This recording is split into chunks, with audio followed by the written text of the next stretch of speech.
Riding in position 2, parked cars ahead. I've checked my mirrors, but now I need a lifesaver to move position.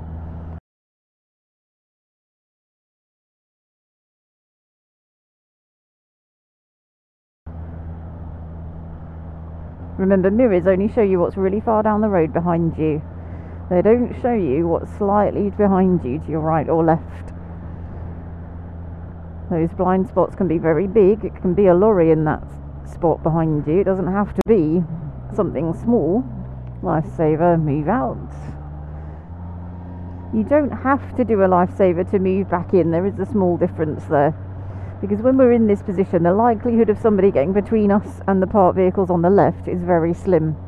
So the lifesaver to move back in isn't necessarily compulsory, but the lifesaver to move out is, because there's a big gap there. And those people are far more likely to overtake you. Notice there that when I saw the Tesla coming towards me, I reduced my speed and moved in. So I couldn't see the Tesla as I moved out, hence I moved out. But if you then suddenly get oncoming traffic and you're too close to the parked vehicle, so I moved in because it was his priority, but I'd already committed to pass the first vehicle back there. So I moved in, judged that the road was wide enough for us both to go through, but kept my speed really very slow, just in case something unusual happened, like the car door opened on the left.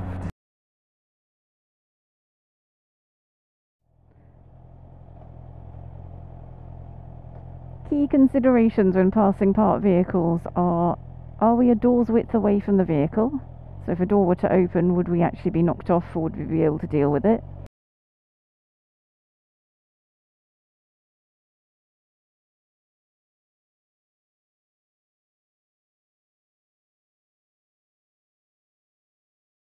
I need a lifesaver to move position, and don't be afraid to use the other side of the road until there's a junction. So where there's a junction here, for example, we're going to be moving in, because a car turning left out of that junction may not look left, they may only look to the right. And if they only look to the right, because that's the way they're giving way to, it's always possible that they may just come swinging straight out towards us, and if we'd stayed on the wrong side of the road, that's a head-on collision just waiting to happen.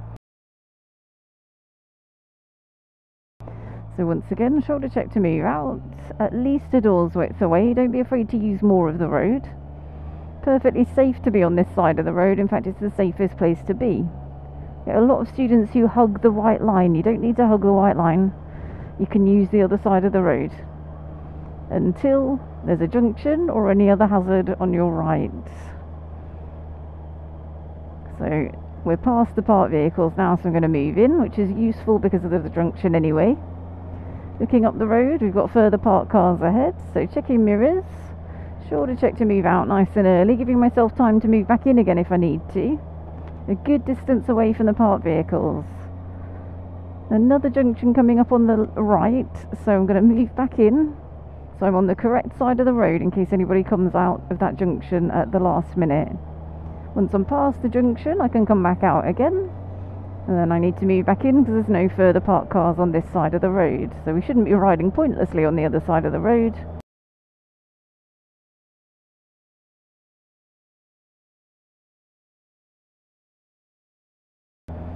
But we should be using it when it's safe to do so, to keep our distance away from the parked vehicles.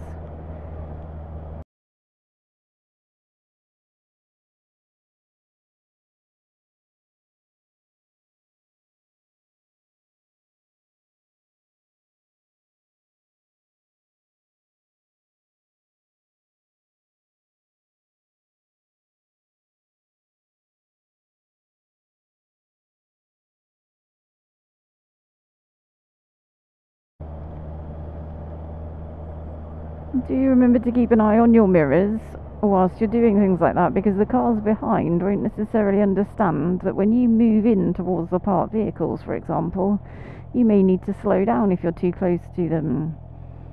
So the cars behind won't understand you slowing down because they're a car. They don't need to slow down because they've got a metal safety box around them. So if a door opens, they're just going to take the door off. Whereas if a door opens on us, we're going to be knocked off and potentially hurt. So do check your mirrors regularly. If you're too close to parked cars, we use the phrase small gap, less speed. So So if you're going through a small gap, you need to be going slower in case something happens, like a door opening or somebody walking out from between the cars, or an animal, any of those potential hazards.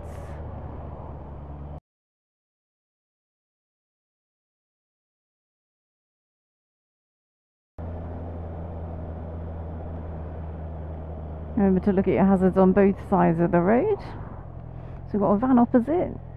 Blue car's looking to come round the van, so I'm going to stay well over to the left in case he comes through, watching the squirrel. And the white car, he's coming out. So if we were only looking at hazards on our side of the road, we would have potential conflict back there with both the blue car and the white car. It's really important that you broaden your view and look at both sides of the road. It's quite regular for students to only look at their side of the road.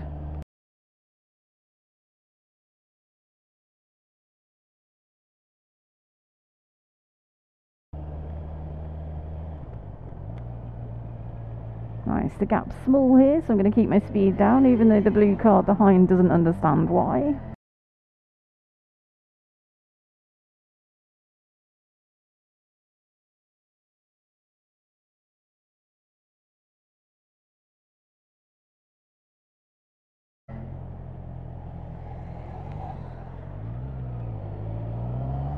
I'm going to get my speed up and get away from the blue car so he understands that I'm not a dawdler. I was simply going slow for the hazards.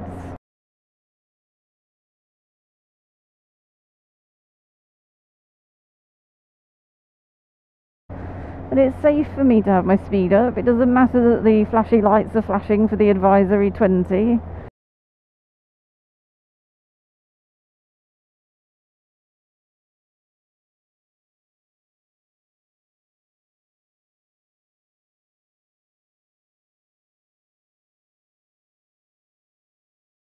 Because it's not especially busy just yet. I'm going to bring my speed down. Don't want to be on the wrong side of the road because of the junction. But I brought my speed down such that if the pedestrian had moved out, I could have stopped or dealt with it. Again, the small gap, less speed. Notice it's significantly slower. It's not just a little bit slower, it's significantly slower in case any of those doors had opened.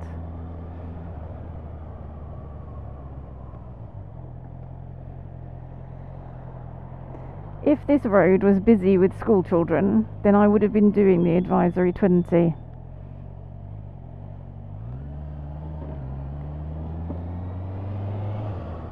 So just because the lights are flashing doesn't mean you have to do the advisory speed limit. It's for you to judge whether there's lots of people around. These advisory 20s are usually around schools, so if there were lots of school children, then I would have reduced my speed significantly. So there's nobody holding on to this child.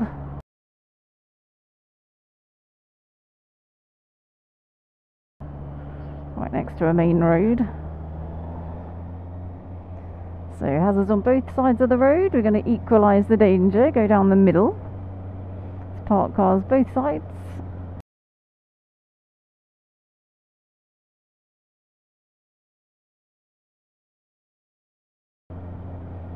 Whenever you have hazards on both sides, even if it's oncoming and stationary, we still equalise the danger, unless you consider the oncoming traffic to be a bigger threat to you, in which case slow down and move in more to the stationary vehicle. But you must slow down more if you're moving in closer to the vehicle. Small gap, less speed. The smaller the gap, the less speed you use. When we're waiting to pass parked vehicles and there's lots of oncoming traffic, try not to be too far out. We get a lot of people stopping well over in position 3 when they could be waiting a little bit further back from the vehicle and staying in position 2. If you wait in the far reaches of position 3, you're putting yourself in unnecessary danger with the oncoming traffic whilst you're waiting. When you're passing parked vehicles that are in parking bays, do look for signs of activity. Look for wheels turning out. Look for brake lights coming on. Look for the hint of a door opening. Or spot that somebody's just got in the car, for example. If somebody's just got in the car, they're likely to move off relatively quickly, whether that's a passenger or the driver of the car. Long lines of parked cars can also mask hidden side roads and driveway entrances. So if you're travelling down a road which has lots of parked cars down the side of the road, you need to be looking for cars coming out from the left and the right.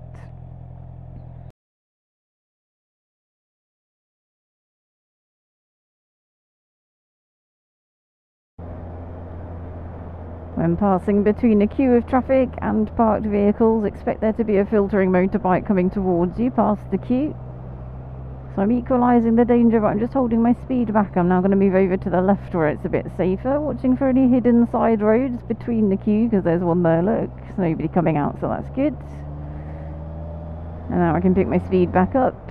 I'm happy that I'm out of the hazardous area. So remember, with hazards on both sides of the road, equalise the danger, cut the danger straight down the middle, and if necessary, adapt your speed so that it's safe, so that if anything happens, you can deal with it. And do check your mirrors, because remember, the car drivers won't understand why you're slowing down sometimes. So here's a good example of a road where we've got parked vehicles on both sides of the road, which can hide the view of side roads, both for you and for the people coming out of those side roads.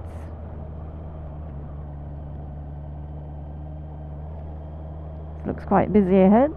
Flashing lights are on, and there's lots of school children around, so we're going to be doing the advisory 20 and or below that, depending on what the speed is safest to do.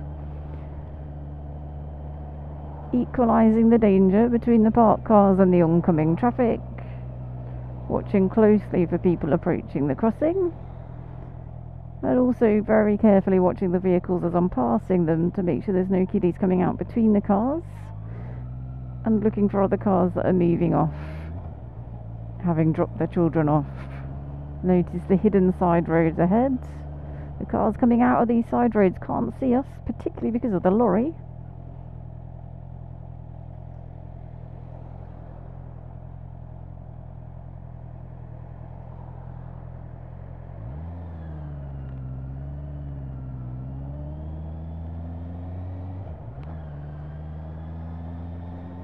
Watching the junction on the right here. It's a one-way street, so any cars coming out of this junction should be turning right. Nobody coming out, so we're good.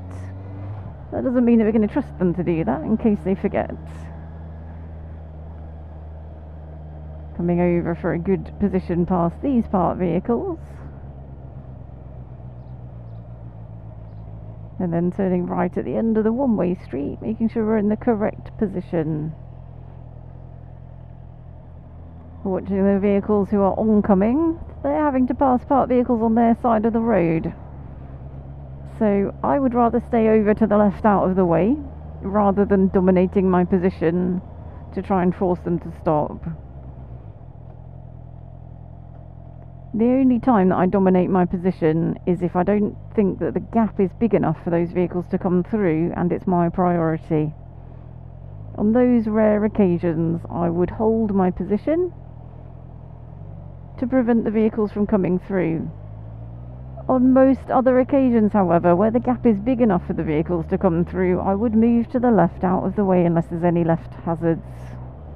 And that's because I don't see the point in forcing other people to stop when the traffic could keep moving. There's enough vehicles on the road these days, and there's so many vehicles, that if we can keep the traffic moving, then we're just keeping everybody happy. We're preventing all of those impatient, angry people from getting themselves into a worse state. We're helping people to get on with their journeys.